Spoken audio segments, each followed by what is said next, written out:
Hey all, Bree from the No Guilt Mom podcast, and I have got a gift for you this holiday season.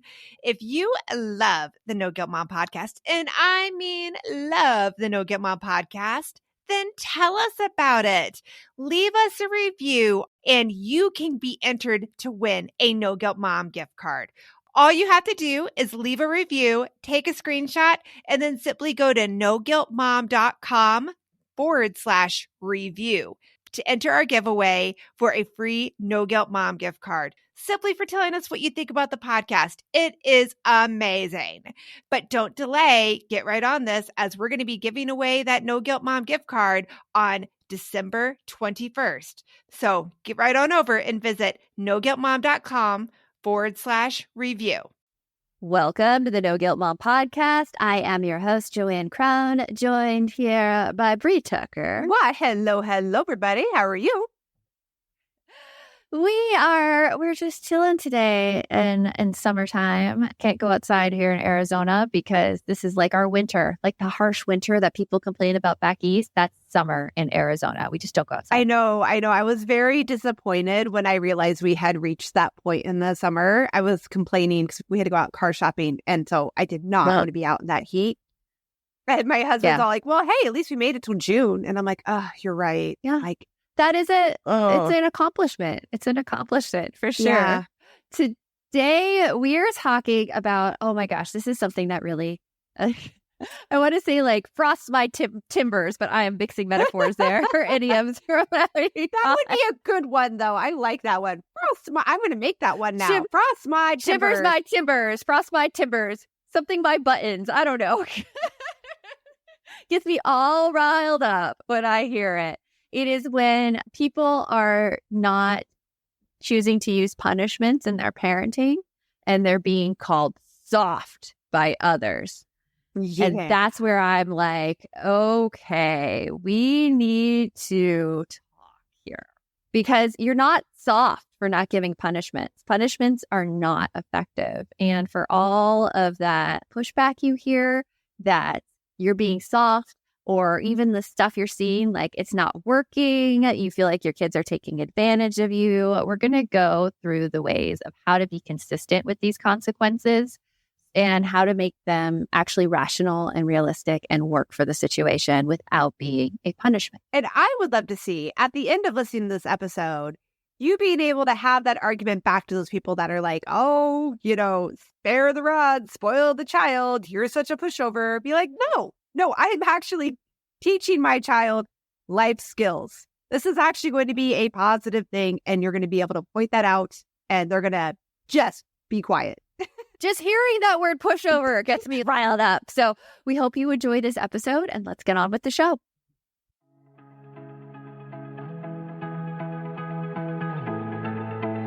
You want mom life to be easier. That's our goal too.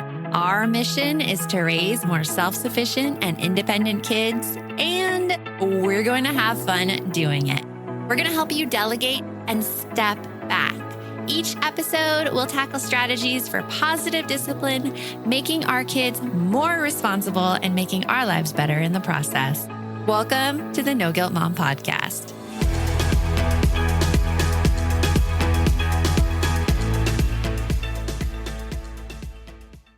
So Joanne, tell me, are your timbers frosted? Timbers frosted. Timbers are frosted. It is like this old school method of parenting that you have to be really strict and strong with children in order for them to listen and quote unquote behave. I mean, it's something that I see in my parents' generation all the time, even with my dad and my nephew. He is very strong and says, no, don't do that. And this little 3-year-old boy starts crying. And I'm like, oh, but that is what they were taught, that's how you're a good parent. If you're strong, if you're strict, if you stick to your quote unquote boundaries and consequences. And that's not actually the case. Yeah. And I mean, and in case you're listening to this with a bit of a naysay walking in, like, we're not saying you can't say no. We are. Yeah. It's just the matter of how you present it. And I think we've talked about this before. Like, one of my favorite sayings from positive discipline is, where did we ever get the idea that in order to get children to act better, we make them feel worse. Shame, like nobody wants to be shamed. You never act better out of shame. That's acting out of fear. Yeah, that is acting out of fear. It's called authoritarian parenting, where it's like the my way or the highway, where kids are never given the chance to give their side of the story. They don't feel in control of the situation. And so what that leads to down the road is usually kids hiding stuff from their parents, trying to get things under the radar, not really knowing the real reasons you don't want things to happen. Or I don't know. But assuming. Yeah, no, I was going to say, maybe having trust issues going forward. Like a lot of us we are always wondering what somebody's angle is, what's going on in the background, because we're used to there being an alternative motive to things.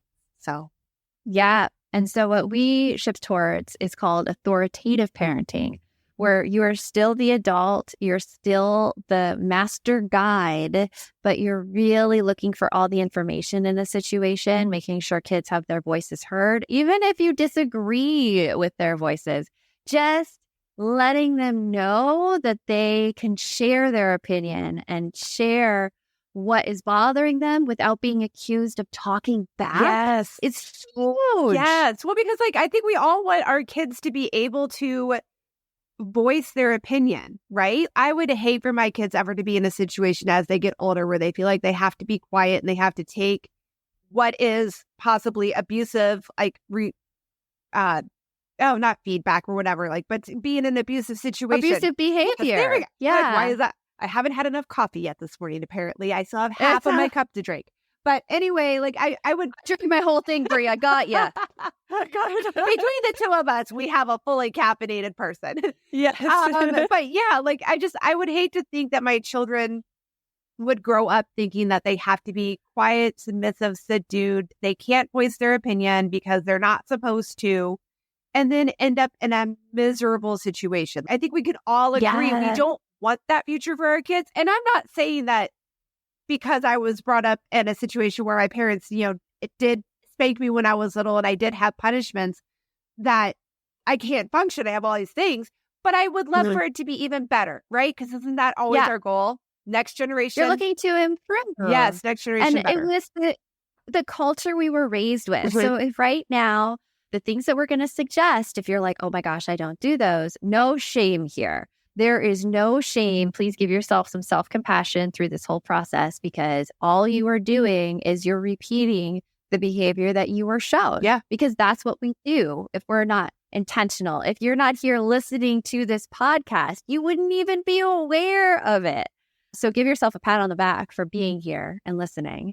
What you were saying, though, I'm listening to Elaine Welteroth's book, More Than Enough. And Elaine Welteroth, she is the former editor of Teen Vogue. She was a judge on Project Runway. That might be, if you watch Project Runway, you know her from there. But she was describing, it was just this morning, I was listening to this part. She had this relationship with this guy she nicknamed Future Husband in the book. Really? And Future Husband had all of these things. He was like a successful executive in New York City. He bought her rings. He bought her clothes. He bought her a first pair of Manolo Blahniks, like the red shoes. The shoes that I love from a distance. Oh my gosh, I would love them. But so she had what she thought the perfect relationship she was going into, but it was all of these little red flags that stuck out. Like when he gave her a ring, she was like, oh my gosh, a ring, how cool. Like it was an engagement ring. And she had this reaction that it was a lot of money, and she thought she gave the appropriate reaction. He became stony and silent. And then 2 days later, he's like, well, I designed it myself and your reaction was horrible. And she immediately went in and apologized and really made herself smaller for him. Hey, Aubrey here, and I wanted to share one of my favorite gifts to give during the holiday season, a Storyworth book. It is the most amazing gift ever. Storyworth is an online service that lets you create a special and unique gift of someone's story. I've given Storyworth books to both of my parents, and it has been their favorite gift, hands down. And did I mention it is so easy? Storyworth emailed my parents questions every week that I handpicked from their massive list of questions that they have. All my parents had to do was open their email and answer them. That easy. I asked my dad questions like, did you have any rules that you set for yourself as a parent, which you immediately broke? And he did. I even asked both of my parents, are you more like your mom or your dad? And they shared a lot of really amazing qualities that I didn't know about my grandparents at the time. Then at the end of the year, Storyworth compiles all of their answers, puts them into this gorgeous book that covers everything. My parents love showing us their books, and I personally love getting a chance to read them. With Storyworth, I am giving those I love a thoughtful and personal gift from the heart that preserves their memories and stories for years to come. Go to storyworth.com/NGM and save $10 on your first purchase. That's storyworth.com/NGM to save $10 on your first purchase. This message is sponsored by Greenlight. It is so hard to raise kids who know how to manage money. Bree, right now, my kids are all about earning money for presents. My daughter wants to get presents for all of her friends, and my son is doing a Secret Santa with his friends. Oh, I hear you. And if you're looking to raise kids that are financially responsible, we have got a lifesaver recommendation for you that you need to check out. It is Greenlight. Greenlight is a debit card and money app made for families that gives kids and teens an easy and fun way to gain financial literacy, all while giving parents peace of mind. You can send instant money transfers, automate allowance, and even keep an eye on kids' spending with real-time notifications. Meanwhile, your kids can begin their journey towards financial autonomy by learning how to save, invest, and spend wisely. So sign up for Greenlight today and get your first month free when you go to greenlight.com/NGM. That's greenlight.com/NGM to try Greenlight for free. Greenlight.com/NGM. And it's I like that. continued until Smaller. I like that. smaller, that like verbiage. tried to fit in his bubble. Because she said, this is what everyone says relationships are so hard. This is what's making it hard. And he would have this moody behavior, and she would come back and she would try to fix it. And she would try to have this behavior because she said specifically, she remembers something her mom said, where her mom and dad have stayed together for as long as they have because neither of them have wanted to leave at the same time. And someone's always fought for the relationship. And so she was fighting for this relationship. Spoiler alert, he cheated on her. She found out and she ended it. But it's these things that we are brought up with in terms of how we think we should be treated by other people. Right. And in terms of being an authoritarian parent and having those big emotions and explosive things, you think you just need to appease that person. And you learn that you need to please others so that they stay on this path of being nice and cooperative and you don't make them mad. Yeah. And that is a drawback of that method of parenting, of the my way and the highway. And that is a huge mental load for anyone to take, mental and emotional load for someone to take on, that they need to make everybody happy and that they need to keep themselves and all of their emotions in check. Because showing emotion, showing big emotion is a bad thing. Having That's that what mindset, we've been taught. having that mindset, that is a recipe for anxiety and depression, just wrapped up in a pretty little bow. Yes. So let's get into this a little bit because you've just brought up something else that's big about emotion and how we've been taught holding the emotion. Like we tell babies, don't cry. And we have our kids freaking out in Target. And we're like, okay, stop because everyone's looking at us. Stop crying. Yeah. I'll give you something if you stop crying. And so there's all of these little things put in that crying is bad. It is bad. And you should not show emotion at all. And it is really hard as a parent to go against that societal expectation because everybody looks at a kid crying and you're like, oh my gosh, I just want to make it stop. I want to make it stop right now. And instead, I want you to look at that not as bad behavior for crying. Crying is not bad behavior. Crying is an emotional release. And there cannot be consequences for crying. The only thing for crying is to just be that calm presence and let it happen. Yeah.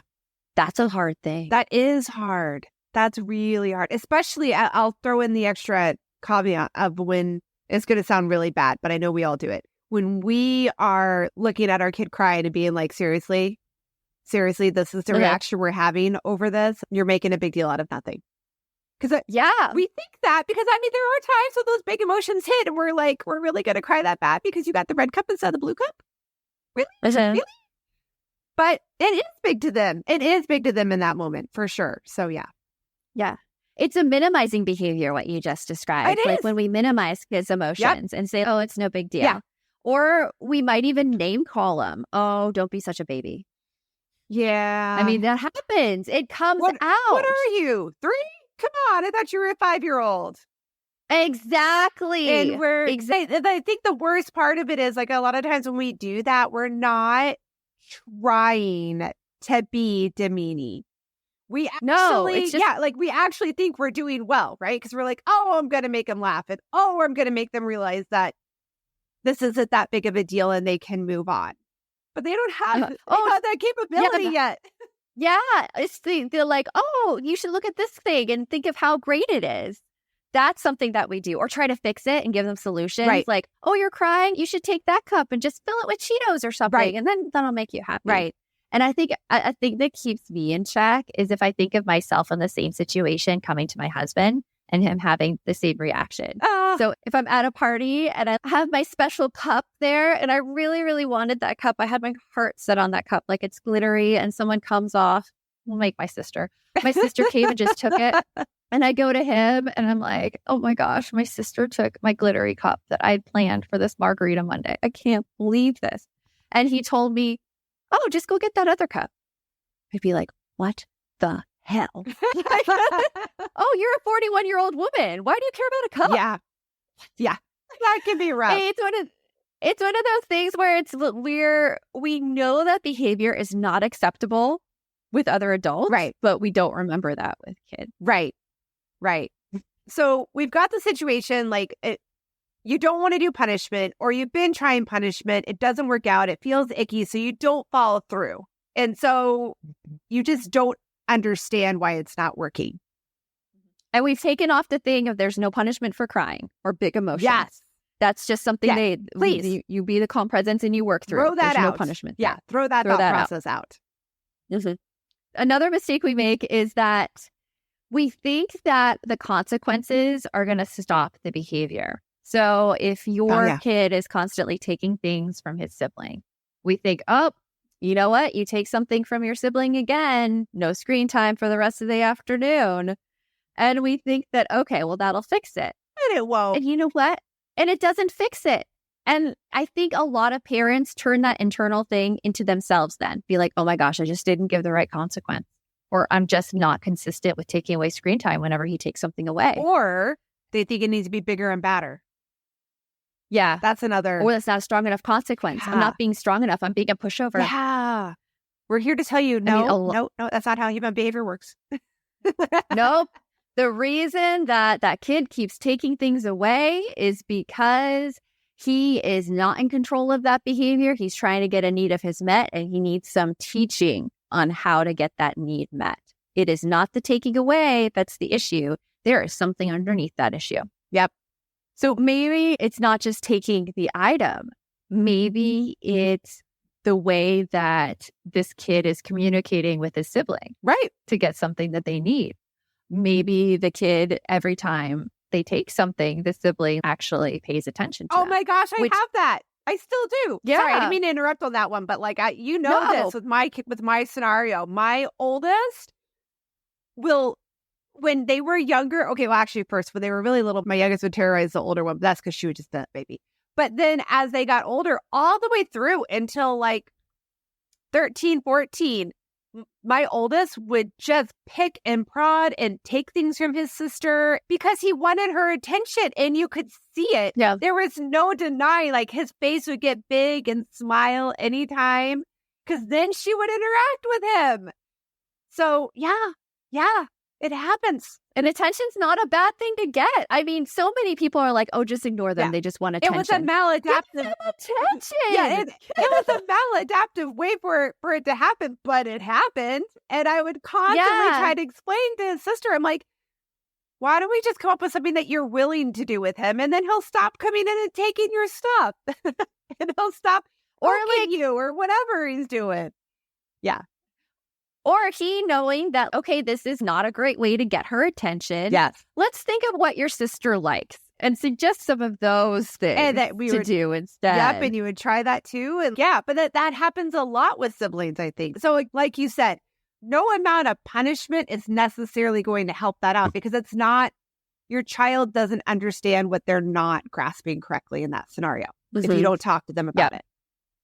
We're hitting that time of year where my brain gets so overloaded in December that I look for anything to make life easier. And I have to say, Brie, that Green Chef is one of those services. Yes, Green Chef is there to take away the dreaded, oh my goodness, what are we going to eat for dinner tonight? You can eat clean all holiday long with over 80 weekly meal options each week, featuring things like quick and easy, protein-packed, calorie-smart, or my personal favorite, the keto options. And you don't have to lose track of healthy eating habits during the holidays because every Green Chef customer gets a free session with one of their registered dietitians who can walk you through how to make clean eating work for you, which is very cool. And I have to say that I have been loving their recipes lately. They put things together I have never thought of. This week, we're trying the lemon basil caper pork with sauteed cauliflower, bell peppers, almonds, and feta cheese, my favorite. Their recipes make it so easy to support my wellness goals without skipping on flavor. For Green Chef's best deal of the year, get $250 off with code NGM250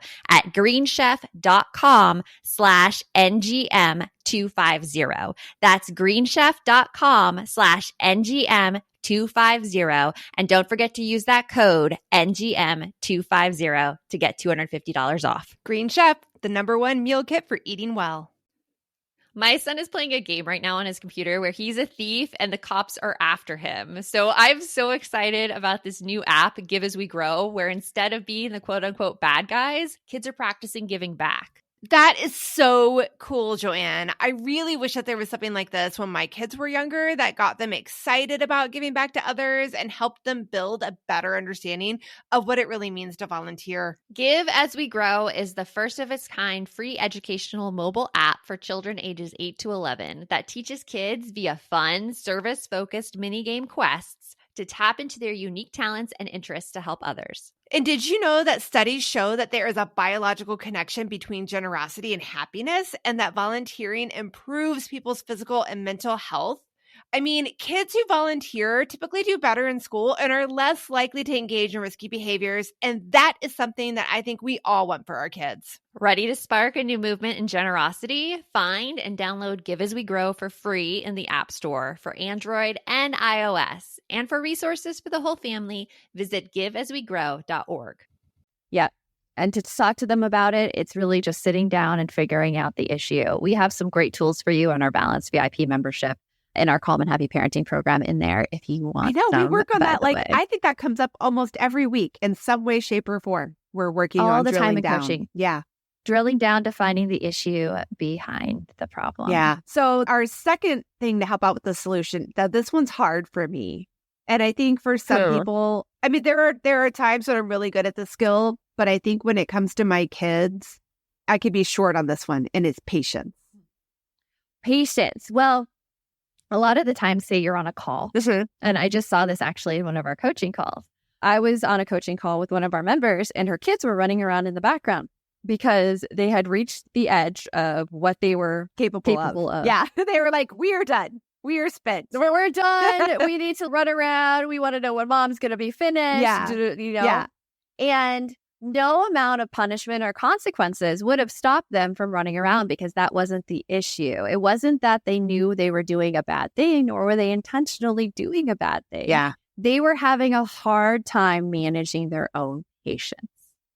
And that's a big thing with kids. And that's a skill to practice and to improve on as well. Being able to teach your child that there is an end to something is a huge help, right? That's what helps. So if you try to just be like, I'm just going to teach my kid patience, that's a huge thing. That's huge. So little steps that you can do towards that. If you're finding that they're having a hard time with being patient and they're interrupting a lot, giving them concrete things that they can look at. So like, I think you had talked about before when we were talking about this episode, like a timer, right? A timer works really well. Yeah. Letting them know when something is over, that's when you will get that attention. That's when you'll get that time with me.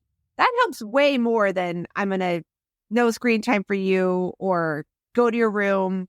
They don't understand what was wrong, and they don't understand, again, that concept of time. It's a hard concept for most kids.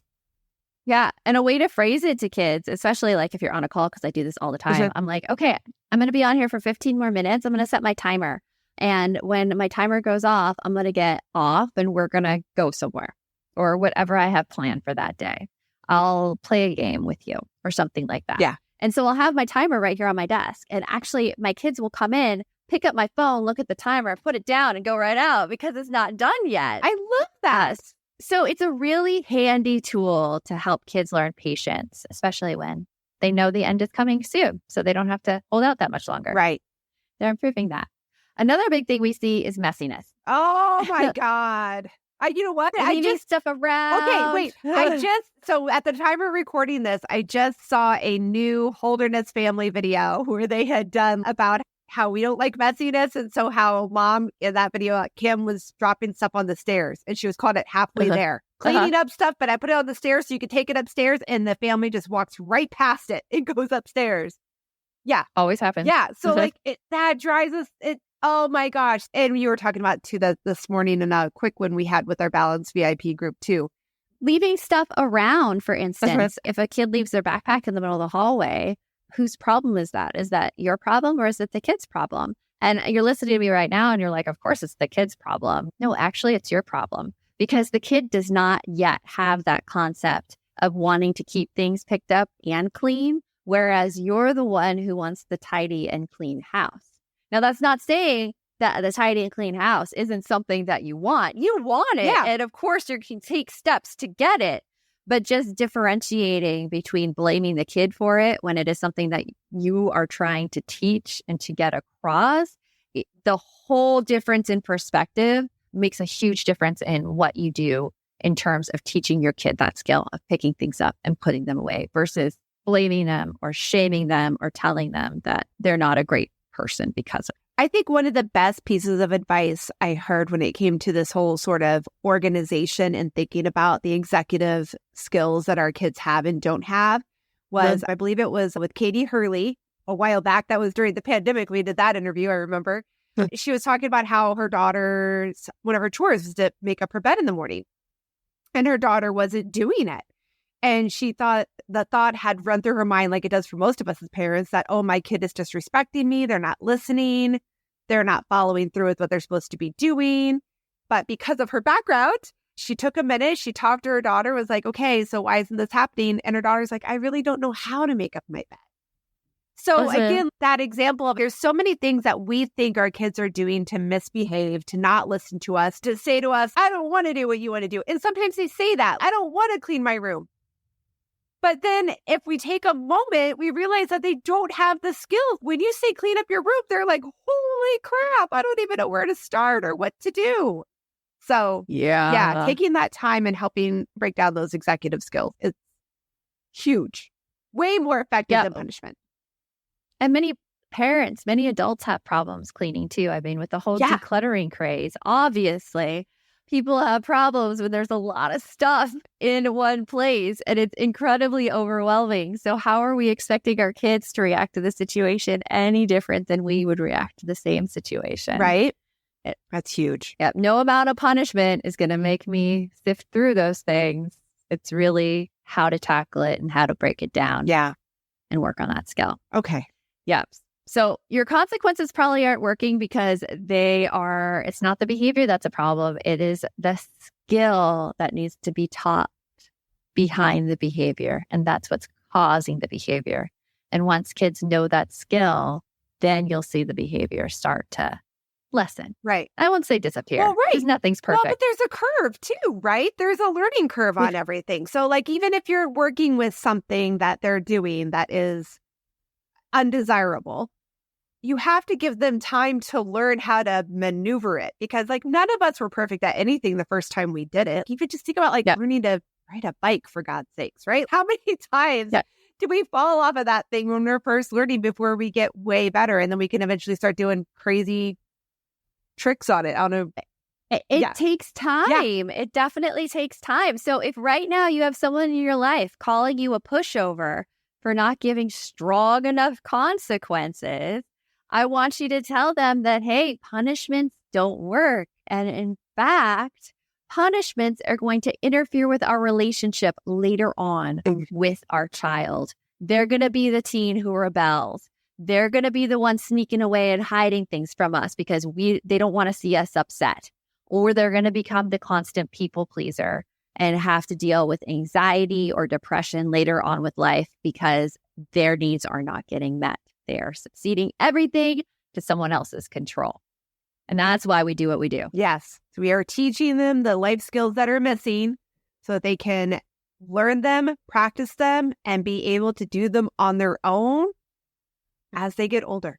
So, yeah. And if you love this episode, if you are loving what you're hearing, then you need to come and join us in Balance VIP because this is the kind of stuff we do all the time. And our Balance VIP coaching community for moms, we work on this in our coaching calls. We have our quick wins every week that's themed. And this is the kind of support that we can give to all of our members that we really see them flourish and succeed with. And you get a whole new group of friends because our Balance community is the most welcoming they're community awesome. I have ever seen on the face of the planet. So we have a link to join Balance in the show notes. But if you want to just go over, check it out yourself. It is noguiltmom.com/balance. We hope to see you in there. Until next time, remember, the best mom is a happy mom. Take care of you. We'll talk to you later. Thanks for stopping by.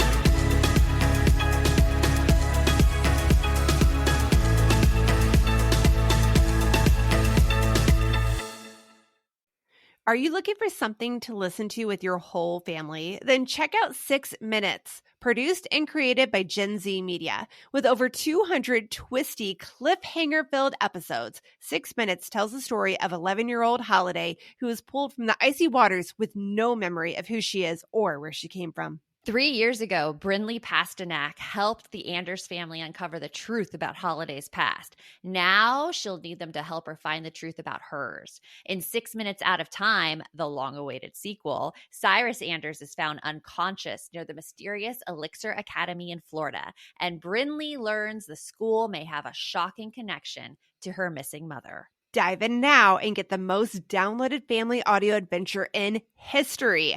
Follow 6 Minutes wherever you get your podcasts. You can listen early and ad-free with the GZM family subscription.